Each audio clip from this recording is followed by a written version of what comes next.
Hey students, today we're going to talk about synchronizing the hands together.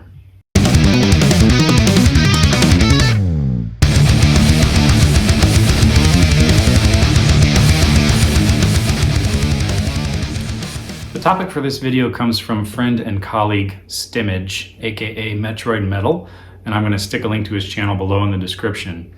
And he was asking about picking and hand synchronization. And this is a really good topic to explore.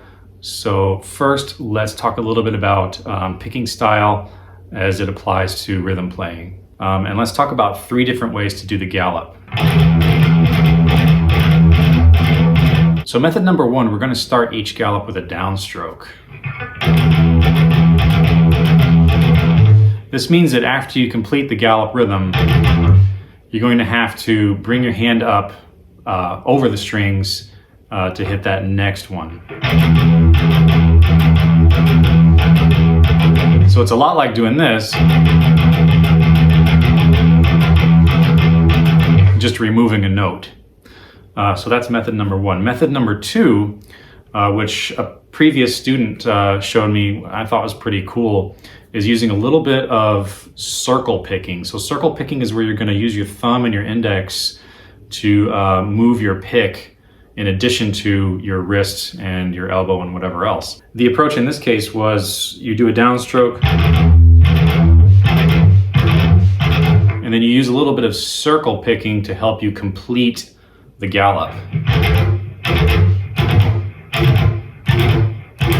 So the main motion there is kind of like one downstroke, and then circle picking kind of helps to take care of the rest. I'm kind of also moving my pick this way across the strings a little bit to kind of help complete that motion. So circle picking is method number 2. Method number 3 is the method that I employ, and what I was doing in the previous chugging video the whole time is it's sort of like economy chugging. Once I complete one gallop, it's a down, up, down. My next gallop is going to be an up, down, up. So wherever my hand stops, that's where it stays. It's a little bit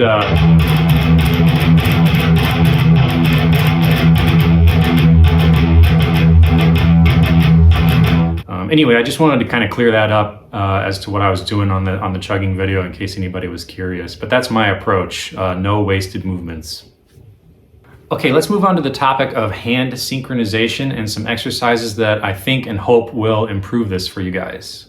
So I think one of the issues here is that we have certain note groupings that fit into our hands. For example, 3 notes per string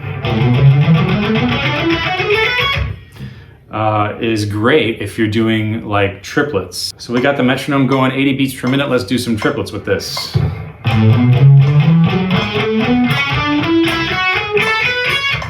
Right? Every time the metronome clicks, we're switching strings. So it really helps us to, stick with that rhythm and with those groupings because they match. Now, what happens if we try to force a 2-note grouping into those triplets? Let's switch our A major over to a 2-note grouping. So here's a regular A major. And here's the 2-note grouping. We're just going to use our first 2 fingers. Right, we're just going to truncate it, take away the pinky, and do our 2-note per string thing. But let's apply it to triplets. So in order to really get the feel for this, what I would recommend, start out just hitting 2 notes on your low string. And we're going to use accents. Accents are really important here to help synchronize the hands. So we're going to accent triplets, but using 2 notes per string.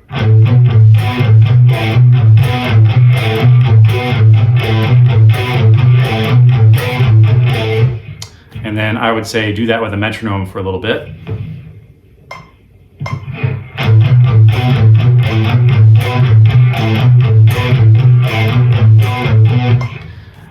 And then try to move it down the strings.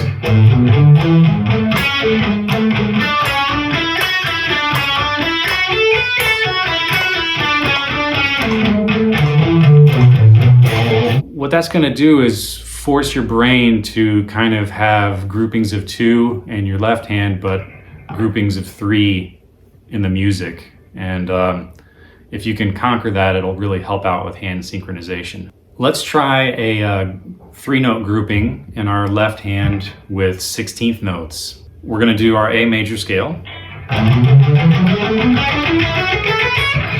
And we can do it up and down or whatever, or just move it around. But we're going to be accenting on 16th notes instead. So we're thinking this.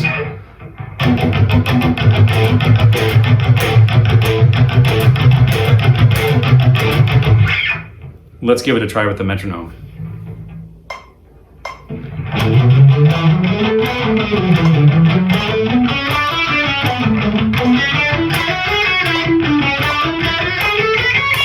Let's take this concept even further and try it with a 10-note lick. So we're going to take a group of 10 and force it musically into groups of 4. Here's the 10-note lick. Okay, and we're going to cycle that around.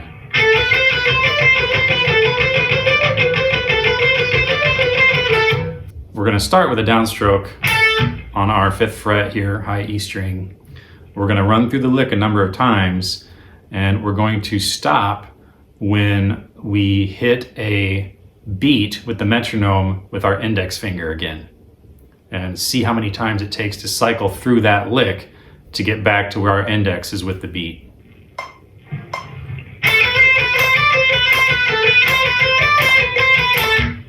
So it looks like twice through, and that makes sense because 10 plus 10 would be 20. That's an even number, and we get kind of back to where we started. Here's a fun little exercise that you can do if you have a piano available that will hopefully help you create some interdependency with your hands.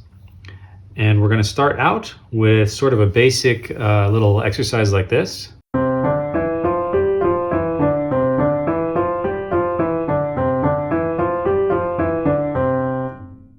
The idea is you're going to do that over and over again. Your right hand is going to stay the same. It's going to keep doing that same pattern.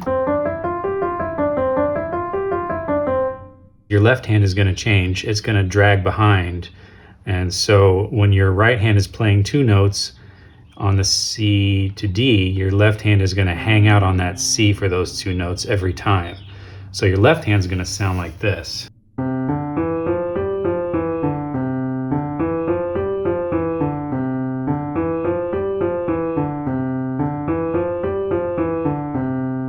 So the 2 hands are going to become unsynchronized and then resynchronized at the end.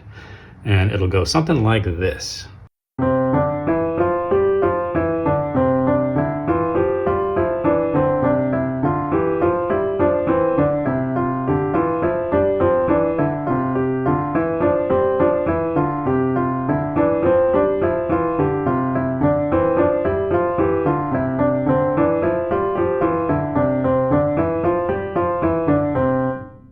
So that's it for today. Shout out to Stemage, aka Metroid Metal. Be sure to check out his site. He makes incredible music, and we've been internet buddies for many, many years. So check him out. If you have any other questions or any special topics you want me to cover, just let me know in the comments. Please like, please subscribe, please share. Go forth, practice, have fun. See you in the next one.